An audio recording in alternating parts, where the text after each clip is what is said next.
MK voice వ్యూవర్స్కు నమస్కారములు.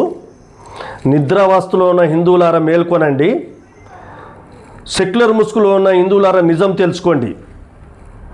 నిన్న తెలంగాణ రాష్ట్ర అసెంబ్లీ సమావేశాలు ప్రారంభమైనవి. అయితే భారత ప్రభుత్వము అధికారిక సమావేశాలు కానీ విద్యాలయాలు కానీ ప్రారంభ సమయం లోపట జాతీయ గేయము వందే మాతరం పాడాలని ఉత్తర్వులు జారీ చేయడం జరిగింది. అయితే నిన్న తెలంగాణ అసెంబ్లీ సమావేశం లోపట తెలంగాణ రాష్ట్ర గీతం జయ జయ తెలంగాణ పాడిన తర్వాత జాతీయ గేయం వందే మాతరం పాడడము ప్రారంభమైన సమయం లోపట ఎంఐఎం సభ్యులు అసెంబ్లీ నుండి వాకౌట్ చేయడం జరిగింది. ఇది ఎంతో దురదృష్టకరము.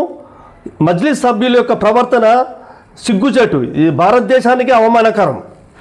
మరి ఆ సభలో ఉన్న కాంగ్రెస్ సభ్యులు కానీ బీఆర్ఎస్ సభ్యులు కానీ ఎంఐఎం సభ్యుల యొక్క ప్రవర్తన ఖండించలేకపోయారు. ఎందుకంటే వాళ్ళు ఓటు బ్యాంకు రాజకీయాలు కావాలి, వాళ్ళ ఓట్లు కావాలి.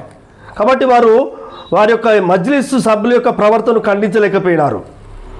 మరియు నిన్న నాగాల్యాండ్ రాజధాని కోహిమా లోపట నాగా స్టూడెంట్ ఫెడరేషన్ వాళ్ళు కేంద్ర ప్రభుత్వం ఉత్తర్వులను ధిక్కరిస్తూ తప్పనిసరిగా వందే మాతరం పాడాలనే ఉత్తర్వులు ధిక్కరిస్తూ వందే మాతరానికి వ్యతిరేకంగా నిన్న కోహిమా లోపల భారీ ర్యాలీ నిర్వహించడం జరిగింది.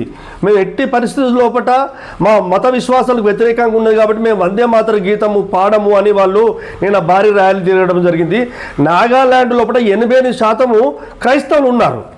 మరి ఇక్కడ ఈ దేశంలో ఉన్న ముస్లింలు, ఈ దేశంలో ఉన్న క్రైస్తవులు ఈ దేశం కంటే వాళ్ళకు ముఖ్యంగా వారి మత విశ్వాసాలకు ప్రాధాన్యత ఇస్తున్నట్టు తెలుస్తుంది.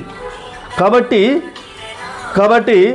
హిందువులారా మేల్కొనండి, మన భారతదేశ పరిస్థితులను గ్రహించండి.